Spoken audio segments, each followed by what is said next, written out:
Buenas tardes. Antes que nada quería agradecer sinceramente al Museo de Jaén, al que vuelvo después de una larga ausencia, más que nada por trabajos en otros sitios, pero que me es familiar porque durante más de 12, 14 años casi fue mi segunda casa. Y por las imágenes que van a poder ver, no duden que va a quedar evidente. Quería agradecer al director del museo, a Carlos Javier Fernández, por su amabilidad en poner el espacio e invitarnos a dar una conferencia, y también, como es lógico, a la Asociación de Amigos del Museo, ¿no? A su directora, Juan Luis Moreno, y luego a sus dos representantes tan agradables que he tenido el placer de conocer, a Santi y a Nelia Casas, con los que he tenido el gusto de conocerlos hoy y almorzar juntos. Casi hacemos la conferencia en la comida.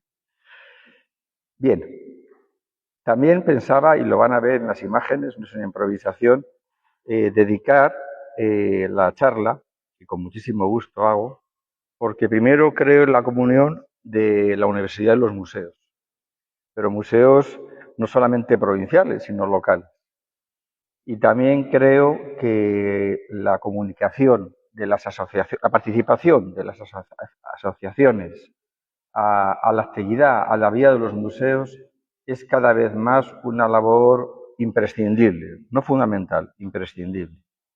Sobre todo tal y como afortunadamente va evolucionando la arqueología española, en ese sentido va cogiendo el carril, la velocidad de las tendencias nuevas de este siglo XXI en el que ya estamos bien metidos, donde priman nuevas retóricas, nuevas metodologías y nuevas maneras de abordar el problema. Celebramos hoy 25 años, o ahora en este año, de cuando se hizo la réplica. Y también, lamentablemente, ha coincidido con el fallecimiento de Luis Verges. Bien, yo era consciente que era muy mayor, 101 años, porque ya era un poco mayor cuando yo era joven, y yo ya también voy siendo mayor, pero tenía la esperanza no tanto que viniera, sino pudérsela haber mandado a través de su familia. Bien, ya el director ha dicho bastante y alguna cosa más apuntaré yo, ¿no? Porque la figura de Luis Verges, para mí, bueno, la ventaja de la universidad, al menos para mí, es poder decir lo que uno opina, no lo que le dé la gana, sino decir las tendencias, y yo además opino. Y yo la verdad opino que la figura de Luis Verges no ha estado siempre del todo justamente reconocida. Para mí es el padre del patrimonio arqueológico y monumental de la provincia de Jaén. Evidentemente, con unos criterios que hoy día simplemente están superados.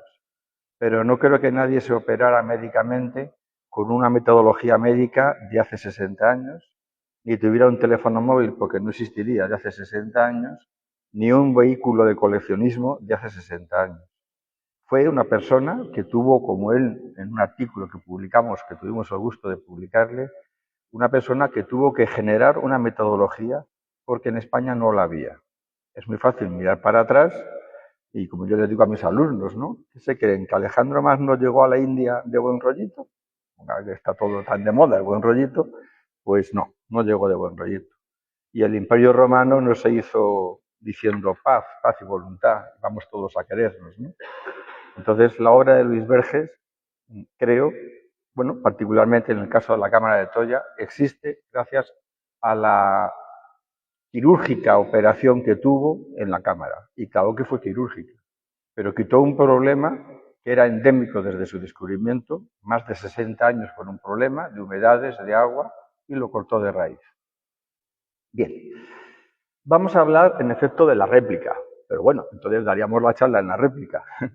Pero a mí me interesa mucho transmitiros, me van a permitir que les tutee, yo siempre doy la clase en usted, a veces se me escapa, pero en esta casa, como es el Museo de Jaén, y ante una asociación de amigos, pues yo me considero también de la asociación y de los amigos.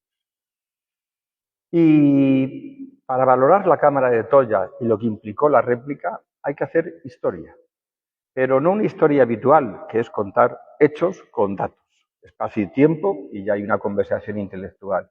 Vamos a hacer un poco de historiografía, en la que yo creo mucho, porque la historiografía es la explicación, estemos de acuerdo o no, pero explica las circunstancias que rodean a los hechos que cuenta la historia. Y hoy día la sociedad demanda más historiografía que historia. No quiere tanto, yo creo, una acumulación de datos, sino entender las cosas. En la medida que si uno entiende las cosas, está en la capacidad de personalmente posicionarse y personalmente crear su propia idiosincrasia y no tenerse que adaptar a lo que mandan las modas o a lo que rigen en algunas televisiones. Aquí tienen una imagen típica tomada desde el cerro, ahí apunta el castillo y la ciudad ibérica, y al fondo, en ese campo de olivos, al fondo se ve, sí, ¿se ve el ratón? No. Vamos a ver un segundo que puedo que se vea el ratón.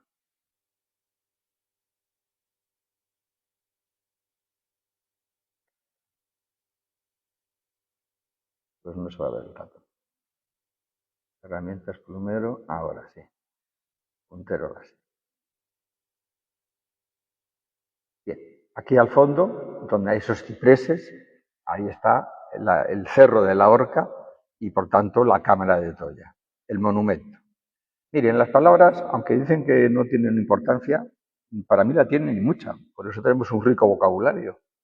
No es una cámara, por lo cual mucha gente viene. Yo me acuerdo que cuando hacíamos, José Luis Charro Chamorro era director entonces del museo, y es que vivíamos menos para dormir para hacer el molde. Y la gente entraba, como es lógico, seguía abierto al público, y se asomaban y decía, ah, ¿esto es la cámara? Y yo les decía, ¿qué esperaban ver? Decían, no lo sé, porque claro, la palabra cámara no indica nada. Esa fotografía tiene trampa, como hago yo en clase, ¿no? ¿Se creen que es el paisaje? No. Ni es el paisaje de ahora, porque esta fotografía tiene más de 20 años, y ahora este paisaje ha sido totalmente transformado. Ya no es cereal de secano el dominante, sino por temas económicos y por lógica de la economía, es olivos. Pero no se preocupen, tampoco sería el ibérico. Es decir, si queremos acercarnos a conocer algo, tenemos que empezar a desnudarnos de tópicos y a desnudarnos de palabras que son muy complacientes pero que no dicen nada. Porque este hermoso valle de cereal hoy día es un inmenso campo de olivos. Tampoco hay que venirse muy arriba, porque en el catastro de Marqués de la Ensenada los olivos no son citados en Jaén como fuente de riqueza. Para que fíjense lo que parece de toda la vida, pues no es de toda la vida, es de un poquito de tiempo. No vamos a hacer aquí una recreación del paisaje, pero fíjense en esta mítica fotografía, donde está la familia del Pernazas, llamados así en Peal de Becerro, porque eran muy altos para la época, casi unos 70 y tantos de altura, cuando la media era 1,55. Ahí dialogando con el roto que hizo la mula y luego un roto ampliado, la mula que descubre arrancando una laja grande de la techumbre, permite que se vea ahí una cámara y bueno, ahí los Pernazas van, miran, tocan y total, que cuando llega Juan Cabré ya la cámara había sido saqueada, ¿sí? Lógico, todo el mundo busca tesoros, hay gente que sigue buscándolos. Estos pobres hombres, 1908, 1911, como para enfadarse con ellos. Pero fíjense cómo ha cambiado el paisaje. Ni olivos cienenses, ni nada. No había nada en absoluto. Luego, otra de las nuevas perspectivas, a cómo nos acercamos a la Cámara de Troya. Pues bien, sabiendo que no sabemos casi nada del paleopaisaje que habría, está junto a un río y por tanto habría una cierta vegetación de ribera, una vía de comunicación natural y sobre todo cereal. Pero hoy día la arqueología mira a través de los objetos, ha dejado de ser una arqueología objetual, no queremos solo ver cerámicas, sean griegas o ibéricas, no queremos ver esculturas, sean bellas o no sean bellas, sino queremos ver las personas que están detrás. Y hoy día la arqueología tiende a eso. Porque, miren ustedes, aquí todavía vive el Pernazas. Fíjense de la altura. Antes, ahora hay una calle dedicada a los Pernazas. Lo importante es que, fíjense, el descubrimiento de la cámara. Hay varios descubrimientos. Primero, el que hace la familia, Arando. Segundo, Juan Cabré, que llega casi 8 años después, porque le comisiona un gran arqueólogo de Madrid, Gómez Moreno, que luego le veremos. No sabemos todos los novios de los, o novias de los futbolistas, pero todos los alumnos, y luego no ponemos cara a los investigadores. Sabemos todos los entresijos de las amantes y no sabemos nada de los padres de las personas que nos interesan, ¿no? Entonces, la arqueología hoy día intenta empezar a ver el pernazas. ¿Y quiénes son los pernazas? Pues los que hemos visto antes, el que hemos visto ahora, analfabeto, lógicamente, se conserva el documento nacional de identidad, el DNI, cuando antes ponían todos los datos, profesión tal, y ponía profesión, analfabeto. Y por tanto no firma, pone el dedo. Fíjense qué curioso. Eso hay que explicarlo en la facultad ahora, porque hay una huella dactilar. Y lo importante es que hay un segundo descubrimiento, el de Juan Cabré. Y ese descubrimiento es porque le manda Manuel Gómez Moreno, que es uno de los padres de la arqueología española del siglo XX, una mente privilegiada. Y le manda comisionado, tarda 3 días y medio en llegar desde Madrid a Peal de Becerro, fíjense cómo estaban las comunicaciones, y hace unas notitas que se las manda enseguida a su maestro. Ahí tienen el manuscrito que se conserva. Y con su bloc de notas empieza a escribir y a recoger cosas. Bien, lo que hace realmente es no excavar. Él no excava. Él lo que hace es una labor detectivesca. Porque lógicamente dentro de la cámara, y dentro de poco dejaremos de llamarla cámara, dentro de la cámara había fragmentos de hierro, de ruedas, y había fragmentos de cerámicas que se habían llevado. Pero en esa labor de máximo detalle de este hombre que había hecho bellas artes y por eso dibuja muy bien y por eso sabe fotografía, porque había hecho no arqueología sino bellas artes, la gente dice, ¡ay, qué arqueólogo tan curioso! ¿Sabía fotografía? No, es que había estudiado en Zaragoza y luego, con una beca, bellas artes. Y por tanto le es familiar ese mundo. Y luego se forma en la arqueología.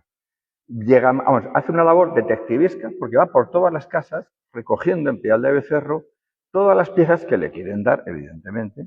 Casi nunca se conserva nada entero. El tesoro del carambolo, que ustedes lo conocerán porque ustedes sí que han estudiado, ahora no sé muy bien lo que estudia la gente joven, pero el tesoro del carambolo es uno que en el reparto se enfada, va a la policía esa noche y se queja de que le han dado poco y lo denuncia.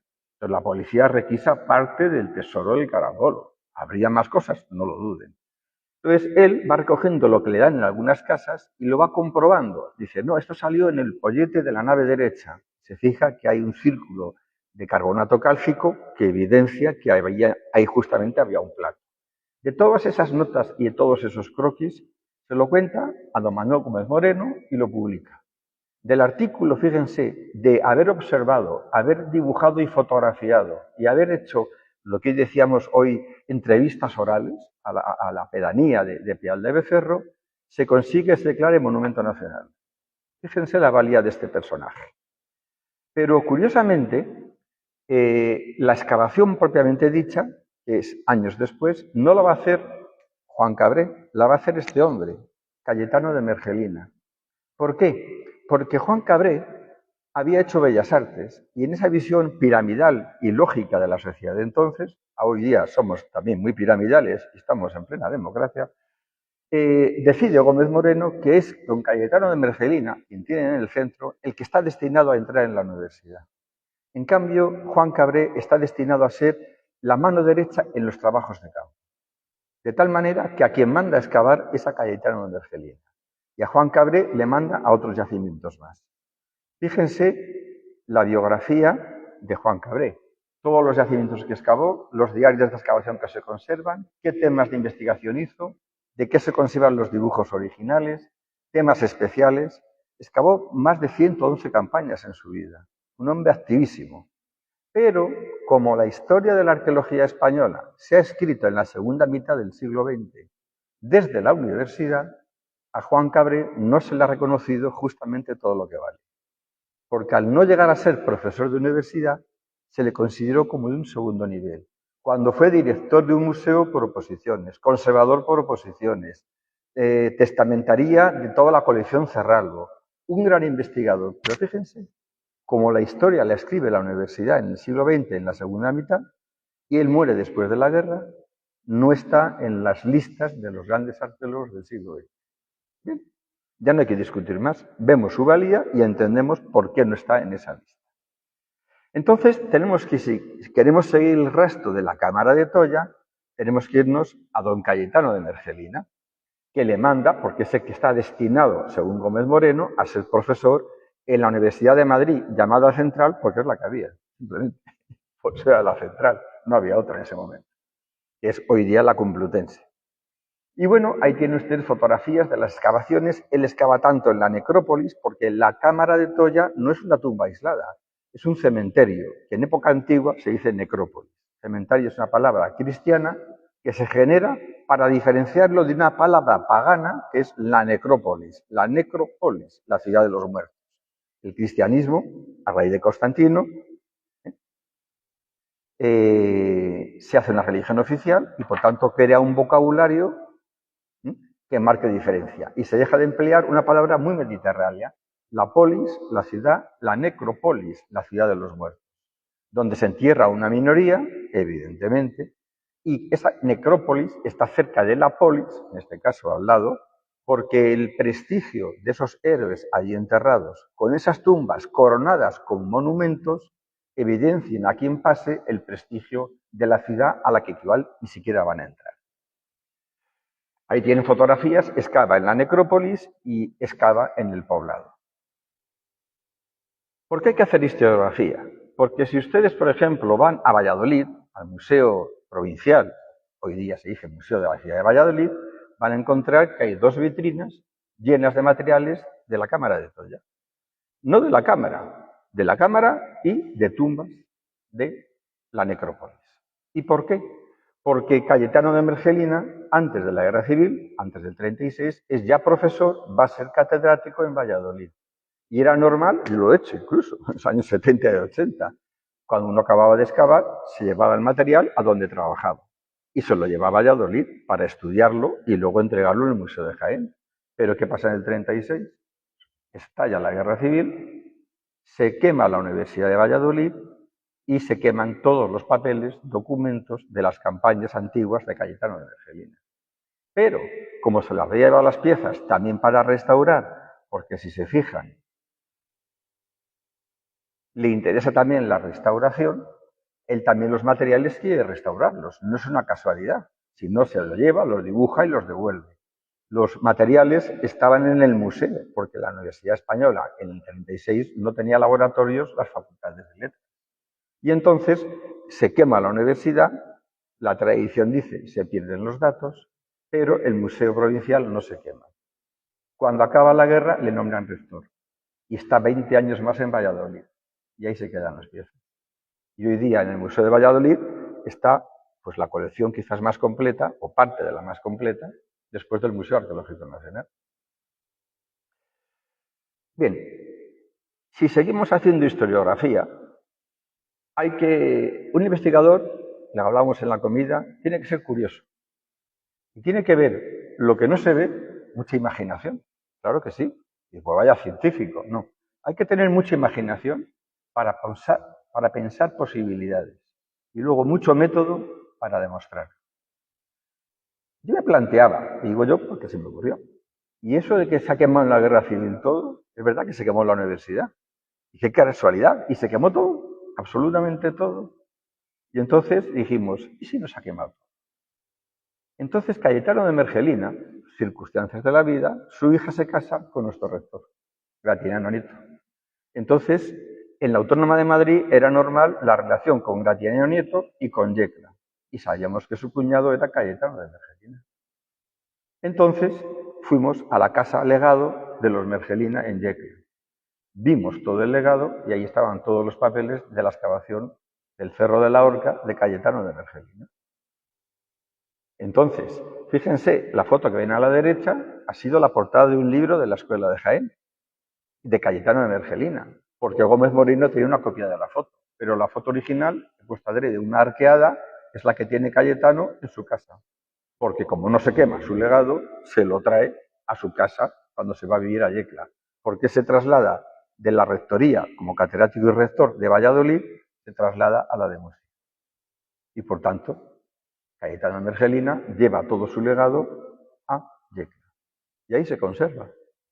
Quien quiera hacer de historia contemporánea una historia de la Universidad Española en Castilla y León, ahora como autonomía, tiene como buen rector esas copias de colores en papel cebolla, de los precios de todo lo que se vendía en las facultades y aquí precio, tabaco, qué marcas de tabaco, que se vende más, que se vende menos, porque de todo hay una copia. Está la gestión de la Universidad de Valladolid entera en Yecla. Y bueno, pues estudiando como veían por la fotografía, tenemos justamente las campañas que hace Cayetano de Mergelina conservadas, los negativos, los positivos. Vean ustedes el famoso roto de cuando Juan Cabré sigue roto ahí, porque él, en efecto, la continuidad del descubrimiento es el inicio de las excavaciones. Y aquí tienen la casa, que recientemente la ha comprado el Ayuntamiento de Yecla, para hacer una casa museo, un tipo de museo que en la península no tiene mucha tradición, pero por ejemplo en Canarias, que es España, tiene muchísima tradición. La casa de Galdós, etcétera, etcétera. Van a hacer la casa museo. Ahí lo tienen con toda la vestimenta de rector de la Universidad de Valladolid. Y ahí tienen toda su biblioteca. Y como todos ustedes son de generación de biblioteca, que esto también a la gente joven hay que explicárselo, ¿dónde estaba todo? Detrás de los libros, entre los libros, en la segunda fila de los libros, en los cajones de abajo, etcétera, etcétera. Y aquí nos tienen a José Miguel Noguera, a Lourdes Roldán, a García Cano, los becarias, trabajando en todo el primer inventario que se ha hecho del legado de Cayetano de Mergelina. Por eso sabemos todo el tema de la gestión como rector. Y aquí la foto del triunfo. Habíamos encontrado la foto panorámica de Peal de Becerro, vamos, del Cerro de la Horca y del castillo. Una fotomontaje, porque en aquella época no había panorámica. Era la demostración palpable. Es que era verano, pues tenemos esos colores de verano, ¿no? No se crean que estábamos maquillados. Pero fíjense en las manos. Fíjense en mi mano derecha. Las fotos, la imagen de las fotos evidencia mucho. Estamos, como se dice ahora, hasta el cuello de polvo, claro, como toda la biblioteca, porque había que rebuscar por debajo. Vean ustedes entonces cómo la historiografía, que no los datos, nos hacen entender las cosas. ¿Y por qué hay en Valladolid? ¿Y por qué no se quema? ¿Y por qué está en Yecla? Hay que tener imaginación para pensar y método para seguir. No se crean que fue fácil entrar en casa de los Cayetanos, ya todos fallecidos, pero teníamos un buen calzador. Éramos de la Universidad Autónoma. Y por tanto, don Gratiniano, que había sido director del departamento, había sido el marido de una de sus hijas. Y eso facilitaba mucho a los nietos, porque veníamos como por la familia. La cámara de Toya, después de la excavación, nos damos cuenta, bueno, como tiene un carácter monumental y en los años 20, en los años 30, en los años 40, en los 50, en los 60 en España, toda cultura que tenía escultura y que tenía arquitectura y que tenía escritura era una cultura importante. Por eso es la cámara monumental y no lo que realmente es. Es una tumba de cámara bajo túmulo. Por lo cual, realmente lo que se veía era el túmulo, no la cámara. Ya lo que estamos viendo es la cámara. Ya hay una inversión que no hay. Y bueno, esa cámara ahí está con sus diferentes fases. Todo el mundo que pasa del mundo erudito y del mundo científico pasa, la va fotografiando. Cazabán, otro personaje también importante en la historiografía de la arqueología aquí en Jaén, aquí lo tienen. Cuando se pone la lápida que han visto antes, se arregla todo a la entrada, se pone una puerta de metal para evitar.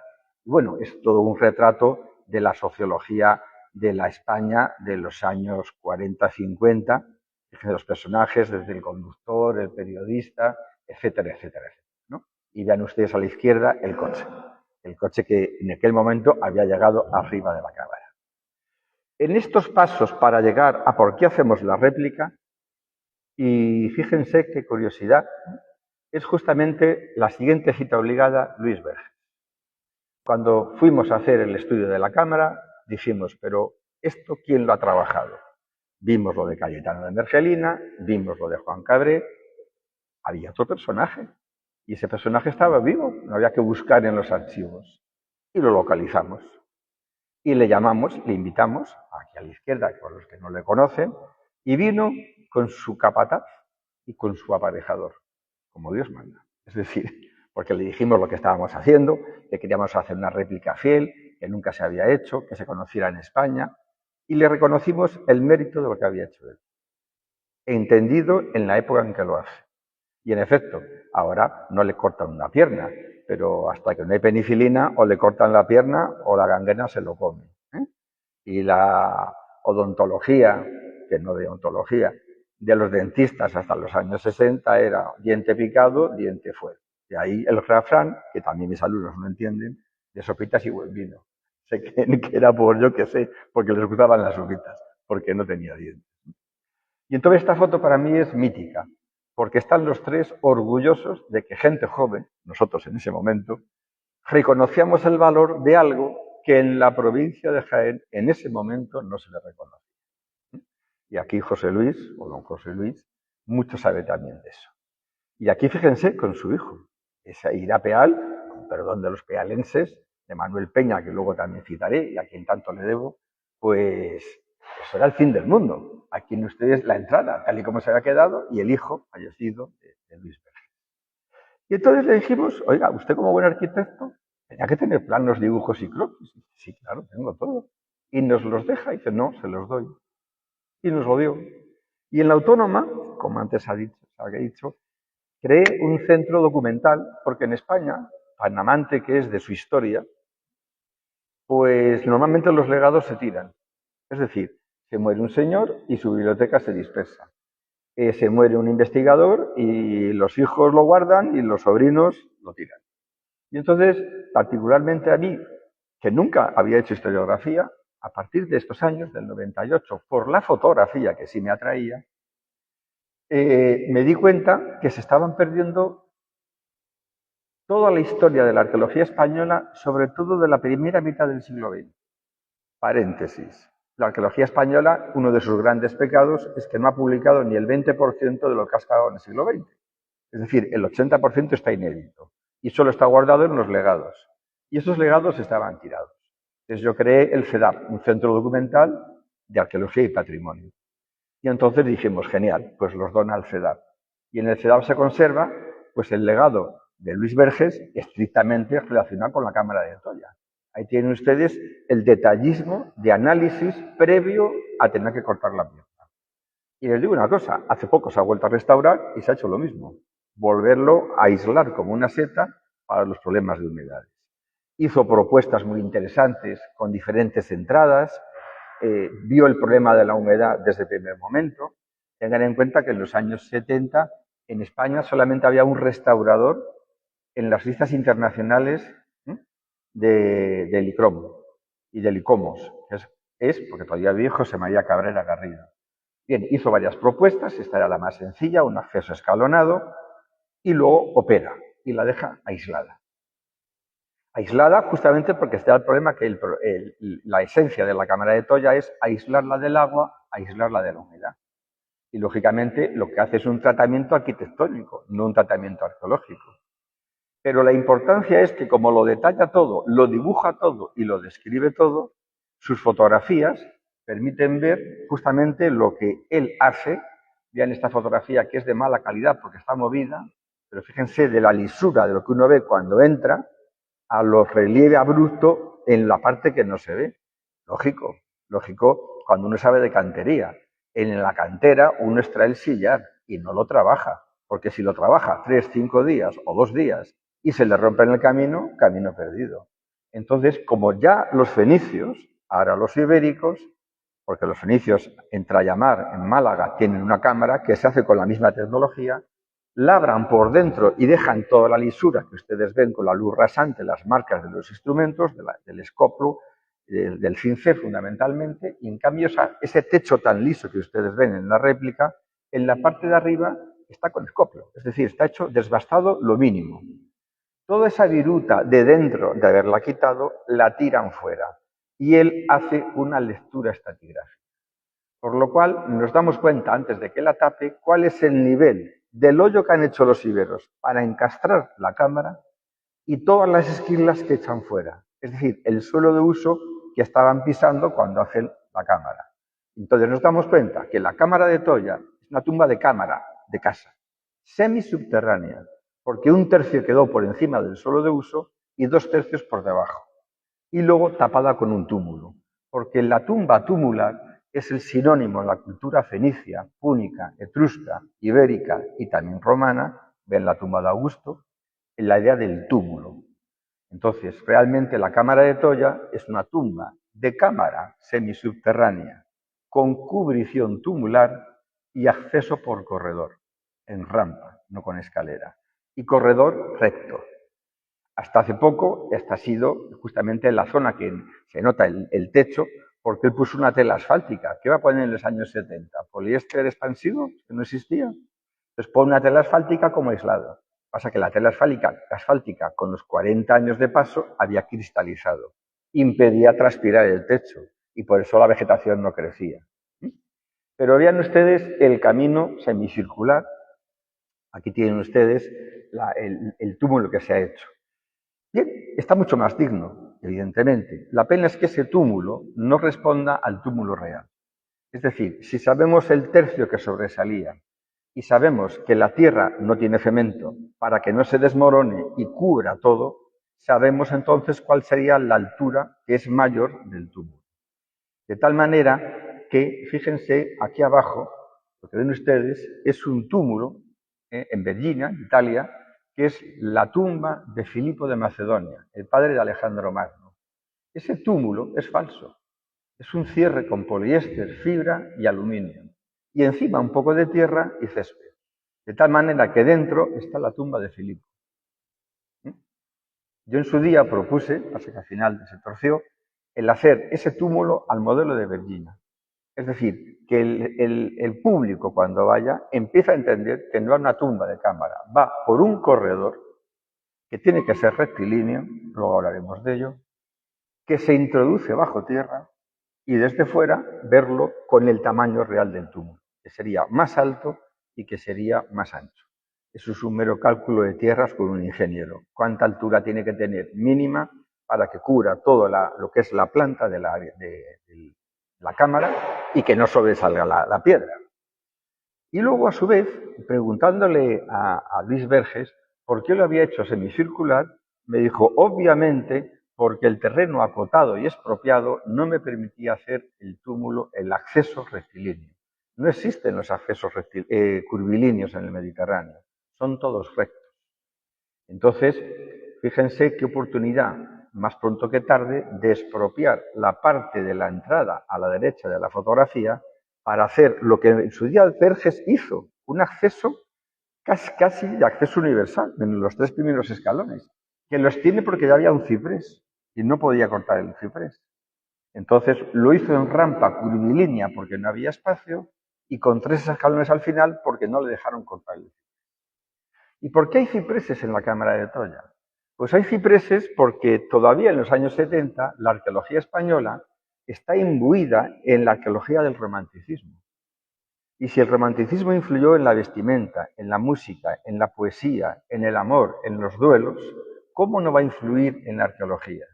Y entonces el romanticismo hace que los yacimientos arqueológicos en toda Europa se rodeen de hiedras y se rodeen de cipreses, que son las vegetaciones naturales de los cementerios. Y entonces el descubrimiento de la Cámara de Troya, antes de acotarlo, ya pone el ciprés. Vean ustedes entonces cómo la historia de la cámara es ibérica, pero se sigue explicando los pasos hasta nuestros días. Bien, aquí tienen las cráteras, la de la izquierda, que es quizás la más importante, que se va al Museo Arqueológico Nacional, lógico y normal, porque en el siglo XX, que es la Europa de los Estados-nación, que surgen en el XIX, y se crean los museos nacionales.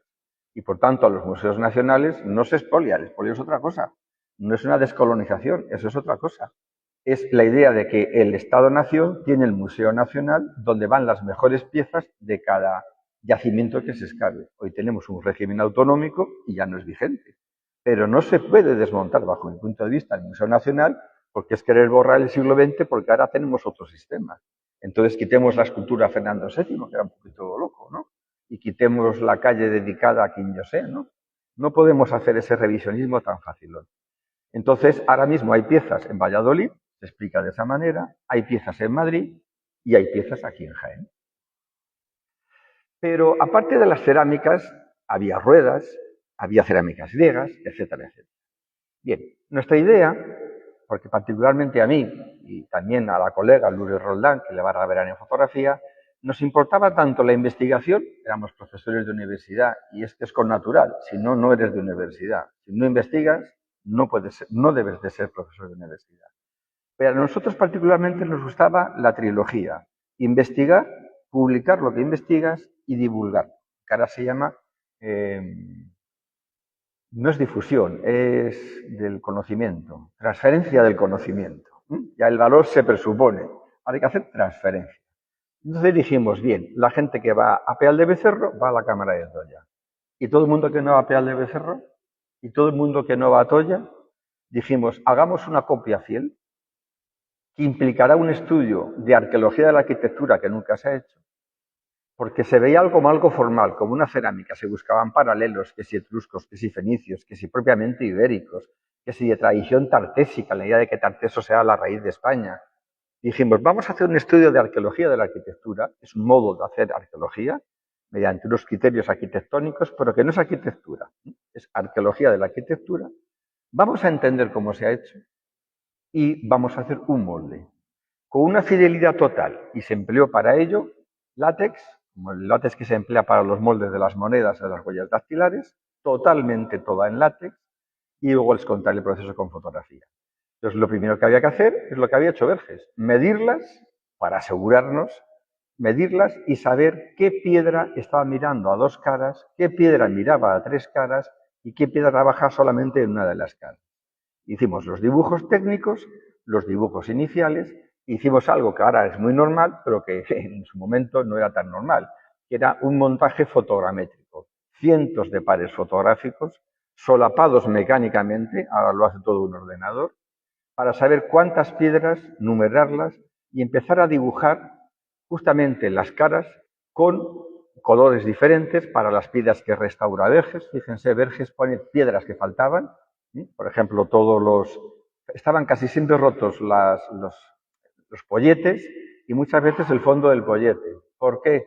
La búsqueda del tesoro. Es la búsqueda del tesoro. El suelo eran lajas, porque lo describe Juan Cabré, tan largas como las del techo, y hoy día están totalmente trituradas, como se hace en la réplica, porque todo el mundo busca el tesoro en el suelo. Como no lo encuentra porque ya estaba excavado en el suelo la tumba, ¿qué excava? Las posibles ventanas secretas, las hornacinas. Y cuando no lo encuentran, ¿qué excavan? La puerta, desde dentro hacia afuera. Por eso esa fotografía de Mergelina, que lo que hace es ampliar la entrada. O sea, tenemos el proceso del expolio donde lo que prima es la búsqueda del tesoro. Legítimo, lógico y entendible. Entonces hicimos toda una fotogrametría a la antigua, antes de poder usar ordenadores, o sea, pares fotográficos superpuestos. De tal manera que pudimos determinar hasta cuántas piedras tiene la cámara de Toya. Exactamente, porque nunca me acuerdo, son 273. La importancia es que son 273 que trabajan muchas veces en 2 muros a la vez. O sea, en un muro que hace perpendicular con otro, lo cual ratifica que hay un plano. Es decir, la cámara de Toya obedece a un plano preestablecido. Y por tanto, eso no es típico del mundo ibérico. Y por tanto, tenemos que buscar influencias tecnológicas que ayuden a entender la cámara. Estos son los primeros dibujos fotogramétricos que hay en la cámara de Toya, y fíjense, del dibujo que hace Juan Cabré, fíjense, a principios de siglo hace una axonometría, cuando ningún arqueólogo en España lo hacía. ¿Por qué? Porque lo había hecho Bellas Artes. Bueno, pues hoy día esa geometría gira en el aire mediante sistemas informáticos. Y entonces decidimos hacer, una vez que lo habíamos entendido, qué piedras había colocado primero, cuál después. Se están haciendo las 3 naves a la vez. Fíjense si hay un plan preestablecido, que las piedras unen diferentes muros que obliga a construirlo todo a la vez. Primero el suelo, luego el perímetro, porque el perímetro pisa el suelo, y todos los muros se van levantando. Ahí hay un maestro, desde un carpintero de Ribera, un maestro cantero que va determinando las piedras y que se tallan finalmente, se afinan in situ. Bien, lo que hicimos fue literalmente forrarla con un molde de látex, que se quedaba adherido. Tuvimos el apoyo de la dirección del museo, de José Luis Picharro, tuvimos el apoyo de la Comisión de Monumentos, e hicimos un molde de látex para tener la total fidelidad. Pero ese molde de látex, si lo quitábamos, era flácido, es látex. Le pusimos una capa de poliéster, fibra de vidrio y poliéster. Y sobre eso varillas de madera, para darle rigidez. Y todo eso cortado para poderlo sacar. Pero a su vez había que sacarlo por una puerta muy estrecha. Luego tenían que ser fragmentos pequeños. Y a su vez teníamos el problema de la iluminación, no hay luz, ni de día, problema de aireación, usábamos productos tóxicos. Bueno, hoy día estaríamos en la cárcel porque incumplíamos la mitad de las cosas. Pero hoy día es que no se podría haber hecho así. Pero bueno, le hicimos a la castellana, ¿no? Bueno, entonces ahí ven las toberas para sacar el aire, los focos permanentes de luz, etcétera, etcétera, ¿no? Y todo el forrado, porque a su vez, para no manchar de poliéster, la piedra que luego no se quita, lo forramos todo con ese papel celofán, papel de pollo que llamo yo, de envolver, ¿no? Era muy peculiar la imagen de cómo se hizo. Y miren, aquí tienen ustedes el hecho, ¿no? Todo el montaje, 4 restauradores titulados, un moldista muy bueno, que era el restaurador de nuestro laboratorio. La Universidad Autónoma, al ser autónoma, cuando no había autonomías, pudo tener un título de arqueología. Y entonces Gratiano Nieto, que fue director general y creó lo que hoy día es el IPC, porque venía influenciado por Coremans de Bruselas, creó en nuestro departamento, al ser catedrático, creó también un laboratorio. Y entonces fíjense las casualidades. Estábamos muy sensibilizados a los temas de restauración. Y entonces ahí tienen los camiones con todas las piezas para hacer el molde. Aquí tienen la idea de la luz rasante, ¿ven? La luz crea sombra y por tanto volumen. Ha sido desbastado piedra a piedra, porque ese sillar cuando se ha colocado ahí estaba tan poco desbastado como el techo por arriba. Y todas esas esquirlas sobradas, al tirarlas fuera, nos marcaron la cota del suelo de uso. Pero también éramos conscientes que, miren, cuando surge la arqueología como tal, es por un problema del renacimiento. El renacimiento, como dice el nombre, es un redescubrimiento de la cultura clásica, pero no por descubrir, sino porque se convierte no en la meta, en la línea de vida. Es decir, la arquitectura romana clásica, la pintura clásica, se convierte en un modelo a seguir. Y entonces los artistas, los arquitectos, los escultores, demandan a los mecenas, a los Medici, a los papas, les demandan modelos para poderles hacer una villa adriana, para poderles hacer una escultura. Por ejemplo, entonces los papas y los grandes príncipes del Renacimiento empiezan a excavar. Cuando surge el Laoconte, se está excavando la Domus Aurea de Nerón y está Miguel Ángel delante. Uno, cuando ve la escultura de Laoconte y sus hijos, entiende cómo hace el Moisés de Miguel Ángel, que está como un Júpiter imperator. Entonces, se pone como modelo la cultura clásica. Y en ese sentido, la escultura y la arquitectura monumental ya es conocida y se empieza a hacer cosas al gusto clásico. Pero genera un problema. ¿Dónde se guarda todo lo que es importante que se va a estropear? La pintura, los mosaicos, los objetos de metal. Y entonces los museos de arqueología, primero como colecciones principescas y luego como museos privados de la burguesía con la revolución industrial, y luego el Estado moderno, genera los museos donde guarda la cultura mueble, porque si no se va a perder o romper en la inmueble que no se mueve. Hoy día todo eso ha cambiado. Entonces nos dábamos cuenta que uno visitaba la Cámara de Toya y era no entender nada. ¿Por qué? Porque faltaba algo fundamental. Ahí estaba lo inmueble, la cámara, sin la techumbre tumular, sin el acceso rectilíneo y sobre todo sin los ajuares. Cuando uno junta la cultura mueble con la cultura inmueble es cuando se puede hablar de un horizonte cultural. Y eso es un horizonte cultural ibérico con cerámicas griegas como elemento de lujo y prestigio y con una tecnología que evidentemente les viene a ayudar. ¿Qué tecnología? Pues alguien que habitaba en la península ibérica en el mismo espacio y en la misma cronología, los púnicos. Que hoy día muchos yacimientos ibéricos de la zona de Alicante y de Murcia sabemos que son asentamientos. Fíjense, pusimos también, con permiso de la dirección del director, que vino con nosotros, pusimos cerámicas para la fotografía, eso ya son las réplicas, para poner fotografías en esas hornacinas que habría, esas cajas llamadas astetanas, que ya es mejor no quitarles el nombre, donde se guardaban los huesos de los cremados. Y estos escalones que es para las ofrendas de alimentos, no para el más allá, sino de rituales que se harían en la cámara. Porque la cámara es un enterramiento colectivo, pero colectivo hereditario, es decir, son sociedades gentilicias, hijos, padres, nietos, y tú perteneces a ese clan por herencia y por tanto consanguíneo, o por casamiento. Aquí tengo un ejemplo muy jiennense. Aníbal se casa con la hija del Réulo de Cástulo. ¿Por qué? ¿Porque era guapa? ¿Se querían? No, la plata de Cástulo. Mediante un vínculo matrimonial, Aníbal consigue la lealtad de una de las minas principales de plata de época ibérica. Luego los vínculos de casamiento y los vínculos hereditarios son los que se están enterrando ahí en la cámara de Troya. Hoy día no se guardaron los huesos. Yo empecé a excavar y se tiraban los huesos de las tumbas. Yo me acuerdo en el Museo de Albacete que yo llevé los huesos y me dijeron, ¿para qué los traes? Digo, ay, nunca se sabe. Y era año 76. Y poco después ya empezaron los trabajos de José María Reverte Coma a estudiar los huesos quemados para saber sexo, edad, problemas alimentarios o alimenticios, etc. Bien, fíjense entonces qué diferencia cuando la cámara como elemento inmueble se le pone el ajuar mueble. Entendemos entonces la idea de la casa de la muerte, en el más allá. Bien, aquí ya empiezan a ver gente conocida. Yo con menos canas, José Luis Chicharro al lado, de una de las reuniones, el alcalde entonces de Peal de Becerro. Sí, pasan los años para todos, aunque no estamos muy cambiados. Y bueno, esto fue como gratitud el homenaje cuando se jubiló José Luis. Ya éramos amigos, de lo que me sigo apreciando.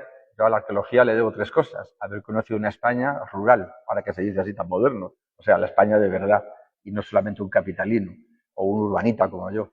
Y lo segundo que le debo a la arqueología es los amigos y las amistades que he hecho, ¿no?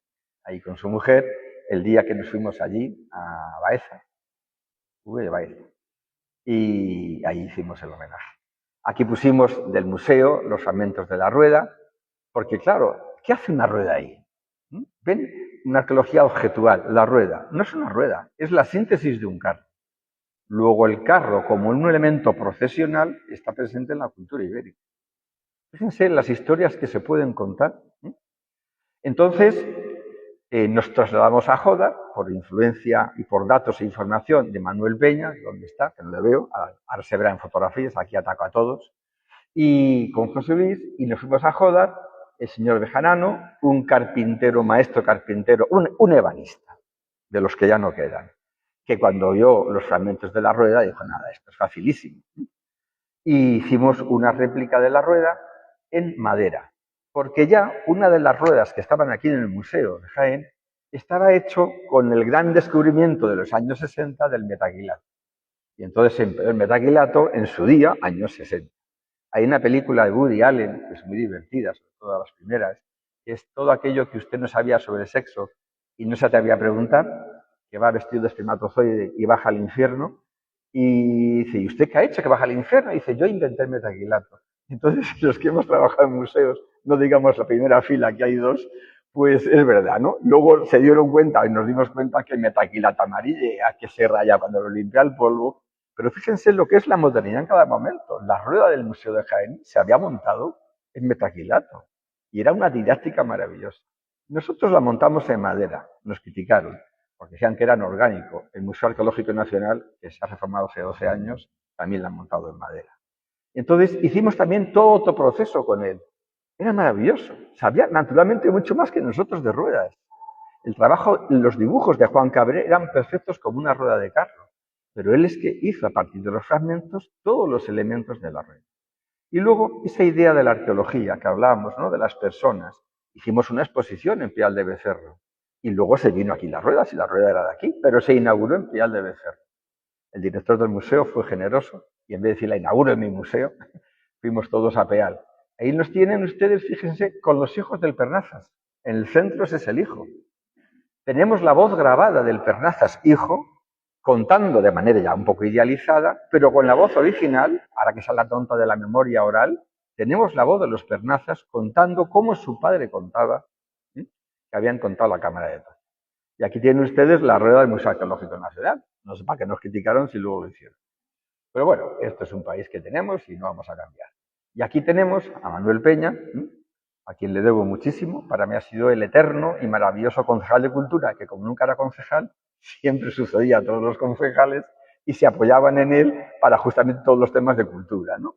un elemento muy importante en los pueblos, ¿no? Ha mantenido el nivel cultural maravillosamente. Y ahí está Luz Redodán, la profesora que trabajaba con nosotros, que es especialista en arqueología de la arquitectura, disfrutando los tres y aprendiendo del señor Bejarano. Y luego los reconocimientos en vida. También fueron invitados a la inauguración con su mujer, todos con un libro que luego hablaremos de él.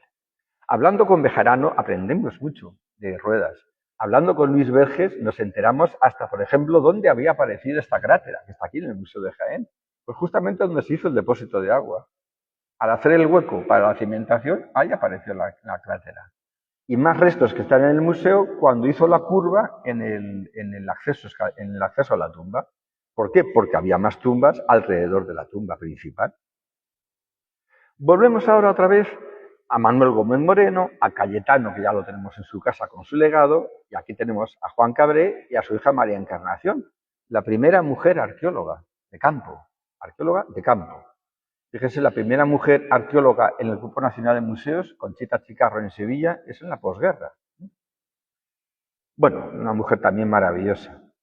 Bueno, pues entonces, a raíz de todos los trabajos de Juan Cabré y de ese esfuerzo intelectual de defender la categoría de, sin haber sido profesor de universidad, su reconocimiento, la familia, por agradecimiento, donó a la Universidad Autónoma de Madrid todo el legado de Juan Cabré. Y con buen tino, menos las fotografías, que las donó al IPC, a la IPHE, porque es quien tiene el mejor archivo de fotografías de arqueología de patrimonio en España.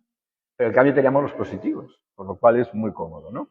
Ahí verán el luego ministro Ángel Gabilondo, el hijo de Cabré, Juan Morán, el hermano, este es el hermano de Encarnación, o sea, el hijo de María Encarnación, el nieto, el sobrino nieto y nuestro rector en el momento de la donación.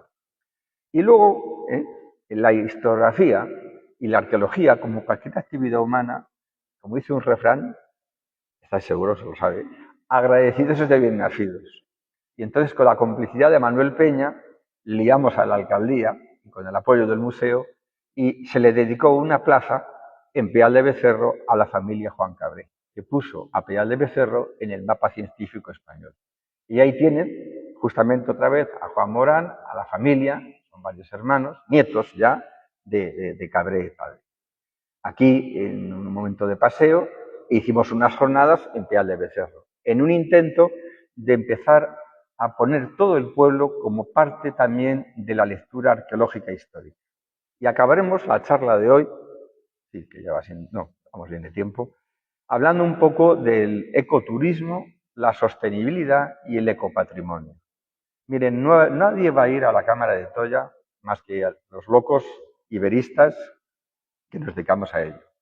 Pero si aparte de ir a la Cámara veo más cosas, tengo donde alojarme, una gastronomía que no tiene que ser 4 estrellas Michelin, sino simplemente la gastronomía del sitio, generamos un turismo de lluvia fina, que es lo que hoy día Europa y América está demandando.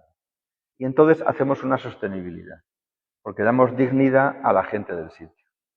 Esta operación de patrimonializar no se pudo terminar y aquí estamos celebrando el día de la inauguración, pues casi toda la familia Cabré e investigadores que habíamos trabajado.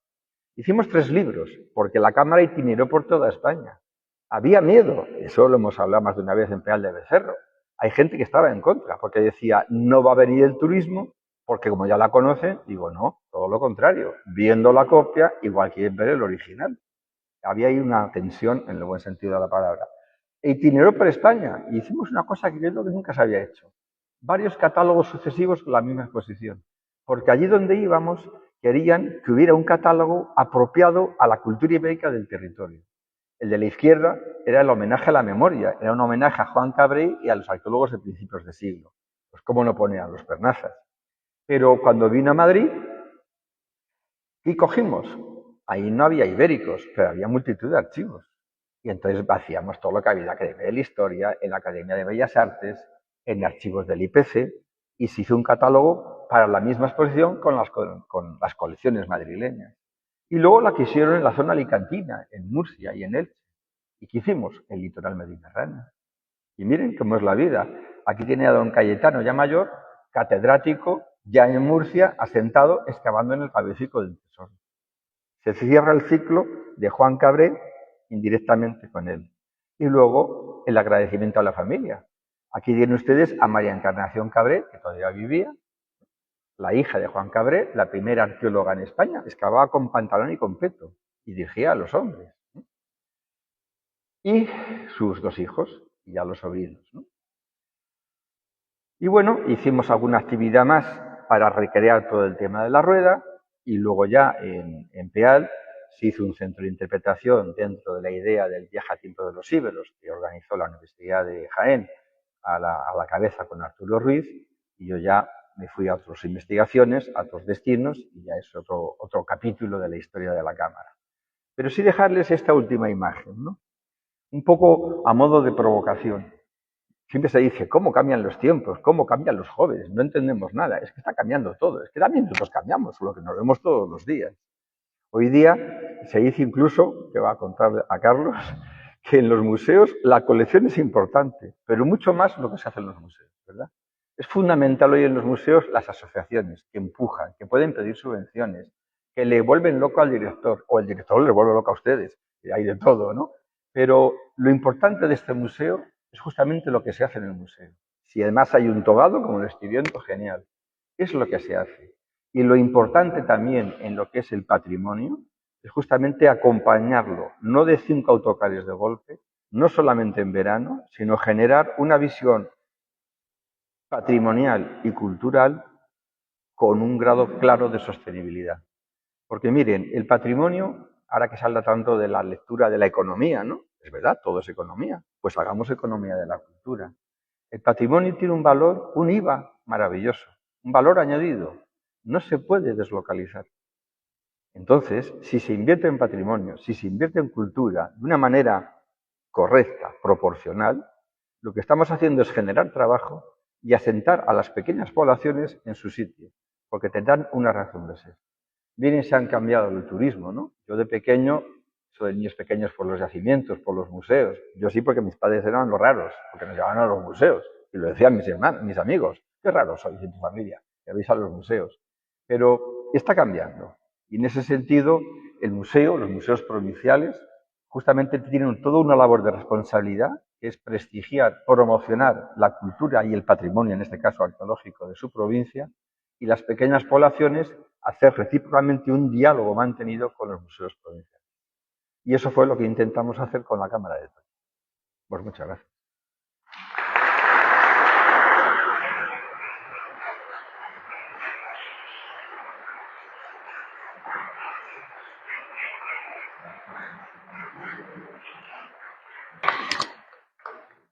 No sé si quieren preguntar alguna cosa o dialogar o hablar. No me sean como los alumnos que no preguntan nada. En principio. ¿Eh? Sí.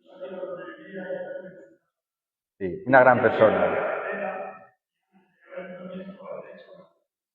Sí.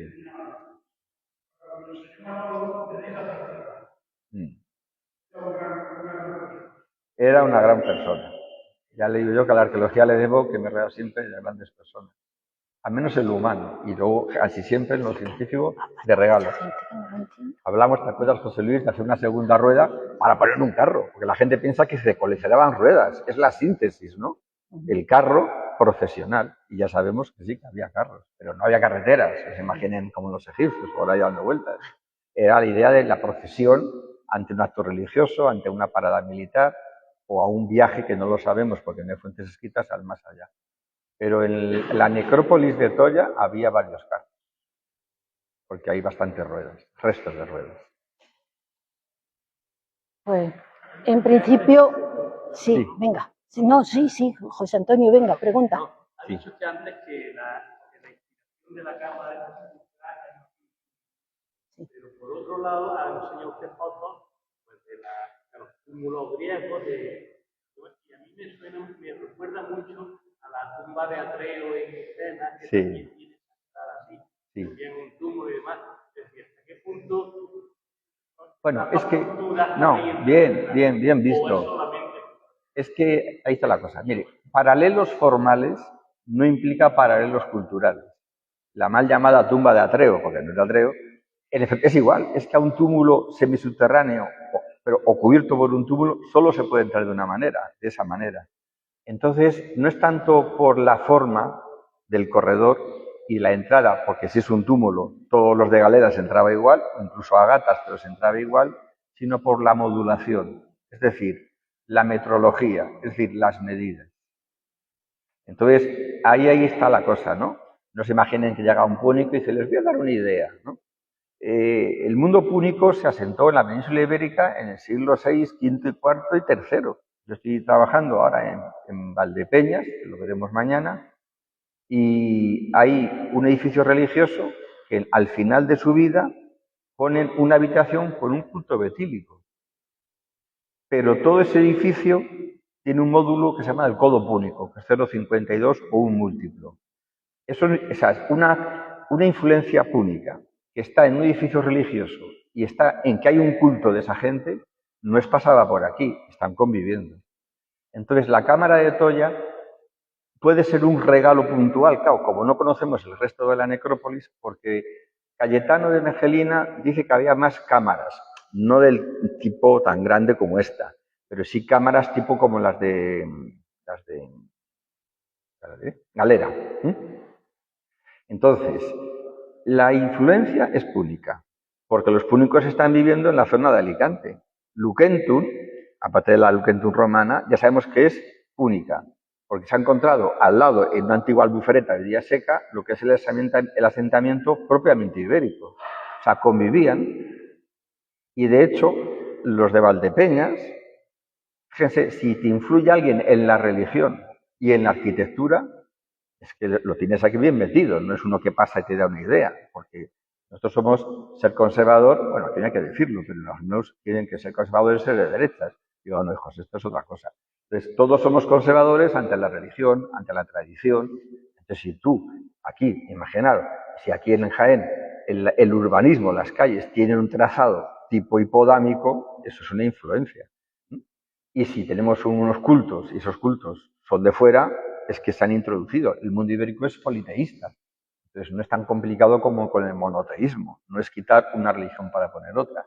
Es que en un politeísmo se incorpora, haciendo una ampliación del edificio, 3 betilos, 3 piedras, porque el mundo púnico es anicónico.